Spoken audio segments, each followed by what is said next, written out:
തെക്കു പടിഞ്ഞാറ് മൂല, ഈ രണ്ട് ദിക്കുകളും നിങ്ങളുടെ ജീവിതത്തിന്റെ സാമ്പത്തിക കാര്യങ്ങളിൽ നല്ല രീതിയിൽ ഇടപെടുന്നുണ്ട്. വീടിന്റെ വെളിയിലേക്ക് ഇറങ്ങാനായിട്ട് കന്നിമൂല ഭാഗത്തൊരു ഡോർ പാടില്ല. കന്നിമൂല ഭാഗത്ത് സെപ്റ്റ് ടാങ്ക്, ബോർവെല്ലോ, കിണറോ, അതുപോലെ തന്നെ സിറ്റ് ഔട്ടോ, കാർ പോർച്ചോ ഇങ്ങനെ എന്തെങ്കിലും വന്നാലും നിങ്ങളുടെ സമ്പത്ത് നിൽക്കില്ല. ഒരുപാട് ആൾക്കാർ സാമ്പത്തിക പ്രശ്നത്തിലാണ്.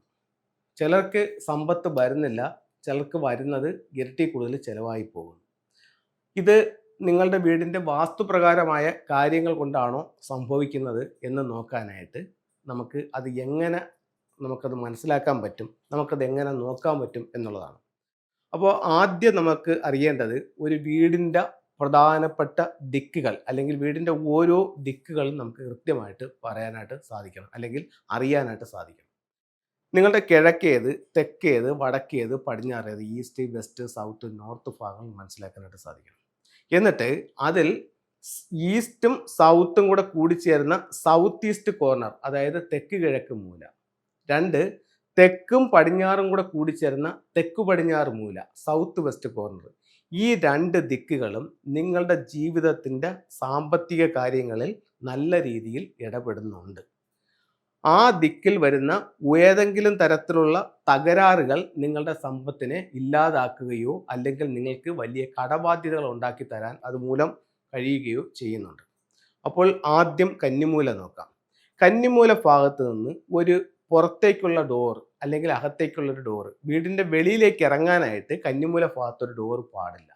ഒരുപാട് ആൾക്കാർ വിളിക്കുന്നത്, സാറേ സൗത്ത് വെസ്റ്റിലാണ് എൻ്റെ സിറ്റ് ഔട്ട്, സൗത്ത് വെസ്റ്റിലാണ് എൻ്റെ കാർ പോർച്ച്, സൗത്ത് വെസ്റ്റിലാണ് എൻ്റെ മെയിൻ ഡോറ്, സൗത്ത് വെസ്റ്റിലാണ് എൻ്റെ ഗേറ്റ്. അവർക്കെല്ലാം സാമ്പത്തിക പ്രശ്നങ്ങളുണ്ട്. ഇങ്ങനെ ഇല്ലാത്ത 1-2% ആൾക്കാരുണ്ടെങ്കിൽ അവർക്ക് അവരുടേതായിട്ടുള്ളൊരു സമയത്തിൻ്റെ ബലത്തിലായിരിക്കും അവർ പിടിച്ചു നിൽക്കുന്നത്. അവരുടെ സമയം കൂടെ മോശമാകുമ്പോൾ ഉറപ്പായിട്ടും അവരുടെ സമ്പത്ത് അവരെ കൈവിട്ടു പോകും. ഒരുപാട് വർഷങ്ങളുടെ പരിചയം കൊണ്ടും അത്രത്തോളം വീടുകൾ കൺസൾട്ട് ചെയ്തിട്ടുള്ള അനുഭവ സമ്പത്ത് കൊണ്ടുമാണ് ഞാൻ നിങ്ങളുമായിട്ട് ഇത് ഷെയർ ചെയ്യുന്നത്. അടുത്തത് നിങ്ങൾക്ക് ഉള്ള മറ്റൊരു പ്രധാന ദിക്കെന്ന് പറയുന്നത് സൗത്ത് ഈസ്റ്റ് ആണ്. അപ്പോൾ ഈ സൗത്ത് ഈസ്റ്റ് ഭാഗത്ത് നിങ്ങൾക്ക് ഒരു സെപ്റ്റ് ടാങ്ക് വന്നു, സൗത്ത് ഈസ്റ്റ് ഭാഗത്ത് നിങ്ങൾക്കൊരു ബോർവെല്ലോ കിണറോ വന്നു, സൗത്ത് ഈസ്റ്റ് ഭാഗത്ത് നിങ്ങൾക്കൊരു ടോയ്ലറ്റ് വീടിനകത്തോ പുറത്തോ വന്നു, നിങ്ങൾക്ക് സാമ്പത്തികമായിട്ട് ബുദ്ധിമുട്ടുകളുണ്ടാകും.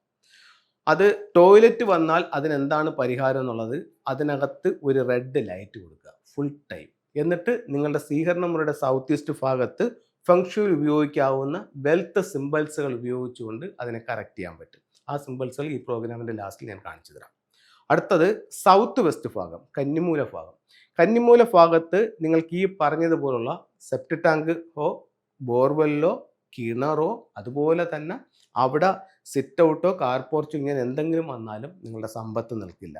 അപ്പോൾ അതിനെന്താണ് പരിഹാരം എന്ന് വെച്ച് കഴിഞ്ഞാൽ, വീടിൻ്റെ വെളിയിൽ തെക്കു പടിഞ്ഞാറ് മൂലയിൽ ഒരു റെഡ് ലൈറ്റ് ഇടുക. മറ്റത് നമ്മൾ സൗത്ത് ഈസ്റ്റിലെ ടോയ്ലറ്റിനകത്താണ് റെഡ് ലൈറ്റ് പറഞ്ഞത്. ഇത് വീടിൻ്റെ പുറത്ത് കന്നിമൂലയിൽ ഒരു റെഡ് ലൈറ്റ് ഇടാനാണ് പറയുന്നത്. അതുപോലെ ആ ഭാഗത്ത് നിങ്ങൾക്കൊരു ഇത് വന്നിട്ടുണ്ടെങ്കിൽ, ഒരു ടോയ്ലറ്റ് വന്നിട്ടുണ്ടെങ്കിൽ, ഒരു വളഞ്ഞ കത്തി എടുത്ത് ആ ടോയ്ലറ്റിൻ്റെ ഉള്ളിൽ എവിടെയെങ്കിലും വെക്കുന്നതും ആ ദോഷത്തിനൊരു പരിഹാരമായിട്ട് ഫെങ്ഷുയിൽ കണക്കാക്കുന്നുണ്ട്. സൗത്ത് ഈസ്റ്റ് ഭാഗത്ത് ടോയ്ലറ്റ് വരുമ്പോൾ സ്വീകരണ മുറിയുടെ സൗത്ത് ഈസ്റ്റ് വെക്കാവുന്ന ഒരു മെയിൻ ടൂളാണ് വെൽത്ത് ഷംബാല. രണ്ടാമതൊരു ടൂളാണ് ഒരു അരോന മത്സ്യം. മൂന്നാമത്തെ ഒരു ടൂളാണ് ഒരു മണി ഫ്രോഗ്. അത് മെയിൻ ഡോറിൽ നിന്ന് വീടിനുള്ളിലേക്ക് നോക്കി വയ്ക്കാം. ഇനി അവിടെ ഉപയോഗിക്കാവുന്ന മറ്റൊരു ടൂളാണ് ഒരു ലക്കി ബാമ്പു. നിങ്ങളുടെ സ്വീകരണ മുറിയുടെ സൗത്ത് ഈസ്റ്റ് കോർണറിൽ വയ്ക്കാം. ഇത്തരത്തിലുള്ള 2 ക്രിസ്റ്റൽ ബോളുകൾ തെക്കു പടിഞ്ഞാറ് ഭാഗത്ത് ഒരു ദോഷം വന്ന വീടിനെ സംബന്ധിച്ചിടത്തോളം ആ വീടിന്റെ തെക്കു പടിഞ്ഞാറ് ഭാഗത്തോ അല്ലെങ്കിൽ നിങ്ങളുടെ സ്വീകരണ മുറിയുടെ തെക്കു പടിഞ്ഞാറ് എന്ന് പറയുന്ന സൗത്ത് വെസ്റ്റ് കോർണറിലോ ഇത് ഹാങ് ചെയ്യുന്നത് ഒരു ദോഷത്തിന് പരിഹാരമായി ഫെങ്ഷുയിൽ ഇതിനെ കണക്കാക്കുന്നുണ്ട്. അപ്പോൾ ഇത്തരത്തിലുള്ള ടൂളുകൾ നിങ്ങളൊന്ന് ഉപയോഗിച്ച് നോക്കൂ. നിങ്ങളുടെ ജീവിതത്തിൽ വലിയ മാറ്റങ്ങൾ ഉണ്ടാക്കാനായിട്ട് ഫെങ്ഷുയിലൂടെ സാധിക്കുന്നതാണ്. എല്ലാവർക്കും എല്ലാ ഐശ്വര്യങ്ങളും ഉണ്ടാവട്ടെ എന്ന് പ്രാർത്ഥിച്ചുകൊണ്ട് നിർത്തുന്നു. നന്ദി, നമസ്തേ.